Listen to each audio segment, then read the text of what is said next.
Hello વિદ્યાર્થી મિત્રો, આજે આપણે ચેપ્ટર 11 વાગે છે રે વાગે છે લઈશું। એમાં પહેલા પ્રશ્નમાં શું કીધું છે, નીચેના દરેક પ્રશ્નના ઉત્તર માટે આપેલા વિકલ્પોમાંથી સાચો વિકલ્પ શોધીને તેનો ક્રમ અક્ષર પ્રશ્નની સામે આપેલ ખાનામાં લખો। પહેલામાં શું છે કે વૃંદાવનના માર્ગમાં શ્રી કૃષ્ણ શાના દાણ માગે છે, તો કે દહીં, એટલે કે સી જવાબ આવશે। બીજામાં શ્રી કૃષ્ણના મુખ પર શું બિરાજે છે, તો કે મુરલી, એટલે કે એ આવશે।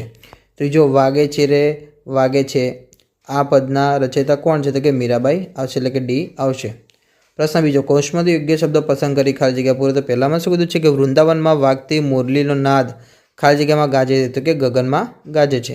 બીજો, પીળા પિતાંબર ખાલી જગ્યા જામા પીળો તે પટકો રાજે છે, તો આવશે જરકસી।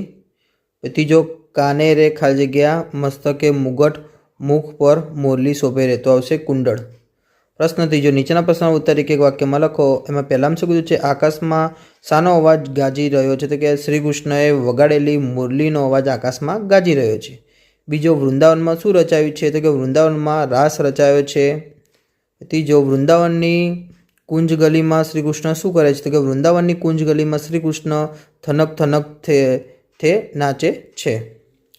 ચોથો, મીરાબાઈ કોના ગુણ ગાવાનું કહે છે, તો કે મીરાબાઈ ગિરિધર, એટલે કે શ્રી કૃષ્ણ પ્રભુના ગુણ ગાવાનું કહે છે। પાંચમો, શ્રી કૃષ્ણના દર્શનથી શું થાય છે, તો કે શ્રી કૃષ્ણના દર્શનથી આપણા સર્વે દુઃખ ભાગે છે। પ્રશ્ન 4, નીચેના પ્રશ્નનો ઉત્તર 2-3 વાક્યમાં લખો। એમાં પહેલામાં કીધું છે, શ્રી કૃષ્ણ વનરાવણને રસ્તે જનાર પાસે શા માટે દાણ માગે છે, કે શ્રી કૃષ્ણ વનરાવણને રસ્તે જનાર ગોપીઓ પાસેથી દહીંના દાન માગે છે, કારણ કે ગોપીઓ દહીં અને તેને વલોવીને મેળવાતા માખણને પોતાના બાળકોને ખવડાવતી નથી અને તેને મથુરાના બજારમાં લઈ જઈને વેચી આવે છે। પ્રશ્ન 5, નીચેના પ્રશ્નનો ઉત્તર 4-5 વાક્યમાં લખો। પહેલામાં શું કીધું છે, આ કાવ્યમાં શાની વાત કરવામાં આવી છે, તો કે આ કાવ્યમાં વૃંદાવનમાં શ્રી કૃષ્ણએ વગાડેલી વાંસળીઓનો અવાજ ગગનમાં ગાજે છે, તેની વૃંદાવનના માર્ગે જતા શ્રી કૃષ્ણ દહીંનો કર માગે છે, તેની કે વૃંદાવનમાં રાસ રચાયો છે, તેની શ્રી કૃષ્ણએ પહેરેલા પિતાંબર, જરકસી, જામા અને પીળા પટકાની શ્રી કૃષ્ણના કાનમાં કાનકુંડળ, મસ્તકે મુગટ અને મુખ પર મુરલી બિરાજે છે, તેની વૃંદાવનની કુંજલીમાં શ્રી કૃષ્ણ થનક થનક થઈ નાચે છે, તેની વાત કરવામાં આવી છે। પ્રશ્ન 6, કાવ્યના આધારે વર્ણન કરો, તો કે વનરાવન એટલે આવશે વનરાવન એટલે શ્રી કૃષ્ણની વિચરણ ભૂમિ। આ વનરાવનમાં શ્રી કૃષ્ણ ભગવાને બાળ લીલાઓ કરી હતી। આ વનરાવને સ્વર્ગ કરતાં પણ આર્થિક પૃથ્વીની કીર્તિને વધારી છે, કેમ કે કૃષ્ણના ચરણાવિંદ ફરવાથી તેને વધારે શોભા મળી। પ્રશ્ન બીજો, શ્રી કૃષ્ણનો પહેરવેશ અને શણગાર, તો કે શ્રી કૃષ્ણએ પીળા પિતાંબર, જરકસી કે જામા અને પીળો પટકો પહેર્યો હતો, તેમણે કાને કુંડળ, મસ્તકે મુગટ પહેર્યો હતો અને તેમના મુખ ઉપર મુરલી બિરાજે છે। પ્રશ્ન 7, કવિતા મુજબ નજીકના અર્થ ધારો અને સાચું કરો, તો કે નાદ તો કે અવાજ આવશે, માર્ગ તો રસ્તો, ધન તો પૈસા, વેરણ તો વેરી આવે।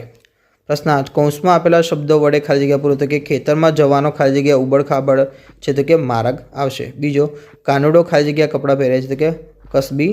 ત્રીજો, મને ઢોલક કરતાં ખંજરીનો નાદ વધુ ગમે છે, તો કે નાદ આવશે। ચોથો, નોળિયો ખાલી જગ્યા બની સાપને શોધતો હોય છે, તો કે વેરી આવે। પ્રશ્ન 9, ઉદાહરણ પ્રમાણે બીજા શબ્દોની યાદી બનાવો, તો કે ગિરીને ધારણ કરનાર, તો કે ગિરિધર। બીજો, ધનુષ્યને ધારણ કરનાર, તો કે ધનુર્ધર। ત્રીજો, બંસીને ધારણ કરનાર, તો કે બંસીધર આવે। પ્રશ્ન 10, સંવાદ વાંચો અને આપેલા પ્રશ્નો માટે સાચો વિકલ્પ પસંદ કરી તેનો ક્રમ અક્ષર પ્રશ્નની સામે આપેલ ખાનામાં લખો। એટલે કે જો આ સંવાદ છે, સંવાદ વાંચવાનો છે, પછી એની પર પ્રશ્ન જવાબ છે।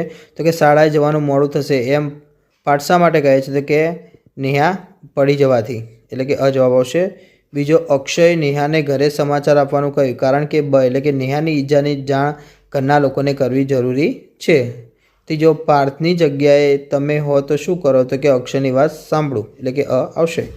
પ્રશ્ન 11, નીચેના શબ્દોની જોડણી સુધારીને લખો, તો કે વૃંદાવન આ રીતે લખાય, મુરલી આ રીતે લખાય, દધી પછી પિતાંબર પછી ગિરિધર આ રીતે લખાય। હવે નીચેના શબ્દોના બે સમાનાર્થી શબ્દો એટલે વન એટલે જંગલ અને અરણ્ય, માર્ગ તો રસ્તો અને પંથ આવે, દાણ તો કર અને જગાત, મંડળ તો ટોળું અને સંઘ આવે, મુખ તો મોં અને ચહેરો આવે. પ્રશ્ન 3. નીચેના શબ્દ સમૂહ માટે એક શબ્દ લખો. તો કે તુલસીનું પ્રાચીન વન તો કે વૃંદાવન. બીજો મોટા ઘેરવાળો એક જાતનો અંગરખો એટલે કે જામો આવે. ત્રીજું લતા મંડપમાંની જવા આવવાની સાંકડી શેરી તો કે કુંજગલી આવે. ચોથું ગિરી પર્વતને ધારણ કરનાર તો કે ગિરિધર આવે. વિદ્યાર્થી મિત્રો, તમને મારા વિડીયો ગમ્યા તો ચેનલને લાઇક, શેર અને સબસ્ક્રાઈબ કરવાનું ભૂલતા નહીં.